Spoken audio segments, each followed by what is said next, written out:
വിശുദ്ധ പൗലോസ്ലീഹ കോറിന്തോസുകാർക്ക് എഴുതിയ ഒന്നാം ലേഖനം 1-ാം അധ്യായം 26 മുതൽ 31 വരെയുള്ള വാക്യങ്ങൾ. സഹോദരരെ, നിങ്ങൾക്ക് ലഭിച്ചിരിക്കുന്ന ദൈവവിളിയെപ്പറ്റി തന്നെ ചിന്തിക്കുവിൻ. ലൗകിക മാനദണ്ഡമനുസരിച്ച് നിങ്ങളിൽ ബുദ്ധിമാന്മാർ അധികമില്ല, ശക്തരും കുലീനരും അധികമില്ല. എങ്കിലും വിജ്ഞാനികളെ ലജ്ജിപ്പിക്കാൻ ലോകദൃഷ്ടിയിൽ ഭോഷന്മാരായവരെ ദൈവം തിരഞ്ഞെടുത്തു. ശക്തമായവയെ ലജ്ജിപ്പിക്കാൻ ലോകദൃഷ്ടിയിൽ അശക്തമായവയെയും, നിലവിലുള്ളവയെ നശിപ്പിക്കുവാൻ വേണ്ടി ലോകദൃഷ്ട്യാ നിസ്സാരങ്ങളായവയെയും അവഗണിക്കപ്പെട്ടവയെയും ഇല്ലായ്മയെ തന്നെയും ദൈവം തിരഞ്ഞെടുത്തു. ദൈവസന്നിധിയിൽ ആരും അഹങ്കരിക്കാതിരിക്കാനാണ് അവിടുന്ന് ഇങ്ങനെ ചെയ്തത്.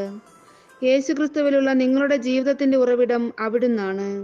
ദൈവം അവനെ നമുക്ക് ജ്ഞാനവും നീതിയും വിശുദ്ധീകരണവും പരിത്രാണവുമാക്കിയിരിക്കുന്നു. അതുകൊണ്ട് എഴുതപ്പെട്ടിരിക്കുന്നത് പോലെ അഭിമാനിക്കുന്നവൻ കർത്താവിൽ അഭിമാനിക്കട്ടെ. നമ്മുടെ കർത്താവായ മിശിഹായ്ക്ക് സ്തുതി. വിശുദ്ധ ലൂക്കാ എഴുതിയ സുവിശേഷം 1-ാം അധ്യായം 57 മുതൽ 66 വരെയുള്ള തിരുവചനങ്ങൾ. എലിസബത്തിന് പ്രസവ സമയമായി. അവൾ ഒരു പുത്രനെ പ്രസവിച്ചു. കർത്താവ് അവളോട് വലിയ കാരുണ്യം കാണിച്ചിരിക്കുന്നു എന്ന് കേട്ട അയൽക്കാരും ബന്ധുക്കളും അവളോടൊത്ത് സന്തോഷിച്ചു.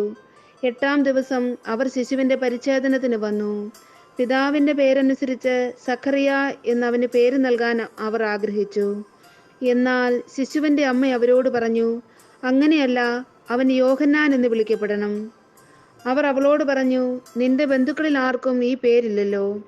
ശിശുവിന് എന്തു പേര് നൽകാനാണ് ആഗ്രഹിക്കുന്നതെന്ന് അവന്റെ പിതാവിനോട് അവർ ആംഗ്യം കാണിച്ചു ചോദിച്ചു. അവൻ ഒരു എഴുത്തുപലക വരുത്തി അതിലെഴുതി, യോഹന്നാൻ എന്നാണ് അവന്റെ പേര്. എല്ലാവരും അത്ഭുതപ്പെട്ടു.